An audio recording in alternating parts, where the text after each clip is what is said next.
প্রস্তুতি পর্ব চলছে, চলবেই। এখন আমরা আছি সাগরপাড়ার স্বর্গধাম পুজো মণ্ডপে।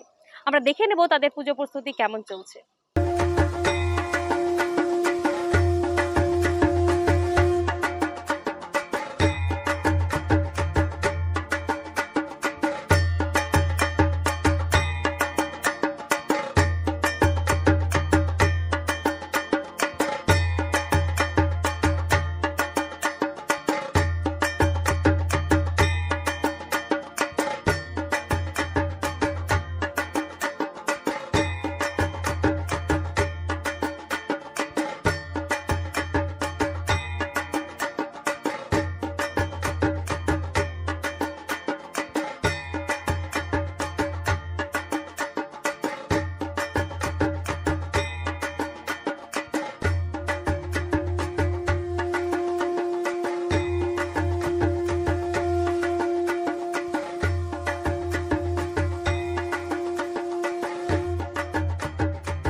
এখন আমরা রয়েছি সাগরপাড়ার স্বর্গধাম দুর্গাপুজো কমিটিতে।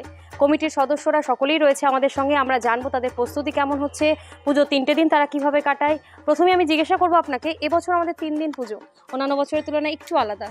কিরকম ভাবে প্রস্তুতি এখন আপনারা ভেবে রেখেছেন, কিরকম কি হবে? প্রস্তুতি তো ঠিকঠাকই চলছে, কিন্তু এই প্রাকৃতিক দুর্যোগ এই যে মাঝে মধ্যে চলে আসছে, এই প্রাকৃতিক দুর্যোগকে উপেক্ষা করে মানে 3 দিনের মধ্যে অসুবিধা হবে, কিন্তু তবুও এবার তো অষ্টমী আর নবমী একই দিনে, অসুবিধা হলেও মায়ের কৃপাতে উঠে যাবে। এটা আমি জিজ্ঞাসা করবো, এখনো আমরা দেখতে পাচ্ছি এখনো 70% কাজ কমপ্লিট হয়েছে, এখনো 30%-এর উপর পেন্ডিং। তো কতদিন মোটামুটি লাগতে পারে পুজো কমপ্লিট? দেখুন, আমরা তো চেষ্টা করছি, যারা ডেকোরেশনে কাজ করছে তারাও তাদের মতো চেষ্টা করছে। আশা করি পুজোর আগে কাজ আমরা সম্পন্ন করব, বাকিটা এখন ওয়েদারের উপর ডিপেন্ড করছে। কতদিন সময় লাগতে পারে? আগামী 2-1 দিনের ভেতরে আমরা কাজ কমপ্লিট করে ফেলবো। আপনাদের এবারের থিম? এবারে আমরা একটা মন্দিরের আদলে মণ্ডপটা তৈরি করেছি। এবছর 3 দিন পুজো, অন্যান্য বছরের তুলনায় একটু আলাদা, আপনি কি বলবেন?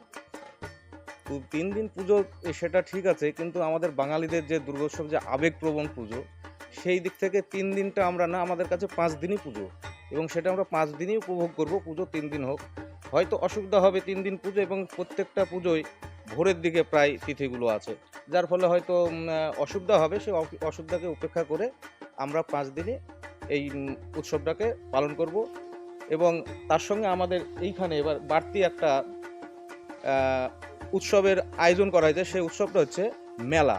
এখানে আমাদের 15 দিন মেলাটা থাকবে, যার ফলে পুজো 3 দিন হোক বা 5 দিন, কিন্তু আমাদের যে আনন্দ সেই 15 দিন ধরে আমরা রাখা। আপনাদের এবছর কিভাবে কিভাবে হলো শুরু? আজ থেকে 34 বছর আগে এইখানে কিছু মহিলারা উদ্যোগ নিয়েছিল যে এখানে একটা ছোট্ট করে দুর্গাপূজা করা যায় কিনা। এবার সেই থেকে তাদের ইচ্ছেটা ছিল যে খুব ছোট করে দুর্গাপুজোটা এখানে করা হবে, কিন্তু সেই ক্ষেত্রে দেখা গেল যে ছোট দুর্গাপুজো হতে গেলে অসুবিধা। তো যাই হোক, পাড়া যেহেতু আমাদের খুব মানে গরিব পাড়া বলা যায়, সেখান থেকে বলা হলো যে পাড়ার থেকে চাঁদা কিছু সংগ্রহ করে একটু পুজোটা যাতে বড় করা হয়। আমরা শুনলাম কমিটির মুখ থেকে তাদের পুজো মণ্ডপে এখনও প্রস্তুতি চলছে। তারা আশা করছে যে প্রাকৃতিক দুর্যোগ কাটিয়ে খুব তাড়াতাড়ি তারা শুরু করবে, এবং সবথেকে বড় কথা হচ্ছে মায়ের আরাধনায় পাড়ার মায়েরাই তৈরি করেছিলেন এই পুজো। তো আমরা দেখব পুজোর সময়তে যে তাদের আশা রাখবো যে তাদের সাগরধামে যেখানে আছে তারা দর্শকের ভিড় উপচে পড়বে। আমাদের সঙ্গে জুড়ে থাকুন, সঙ্গে থাকুন বিএনএন টিভি। লেখাপড়ার বিকল্প নাই, চলো সবাই স্কুলে যাই। ভাবছেন কোন স্কুলে পাঠাবেন আপনার সন্তানকে? চিন্তা কিসের? আপনার ডোমকল গাবতলা মোড় এলাকায় আধুনিক পরিকাঠামোর আদর্শ স্কুল অ্যামারান্থাস একাডেমি। স্থান ডোমকল গাবতলা মোড়, মুর্শিদাবাদ। এখানে আছে উন্নত শিক্ষক মণ্ডলী, আধুনিক ক্লাসরুম, উন্মুক্ত খেলার মাঠ, লাইব্রেরি ও নিজস্ব পরিবহন ব্যবস্থা। সন্তানের ভবিষ্যৎ গড়তে আসুন অ্যামারান্থাস একাডেমিতে। সন্তান আপনাদের, কিন্তু শিক্ষা আমাদের।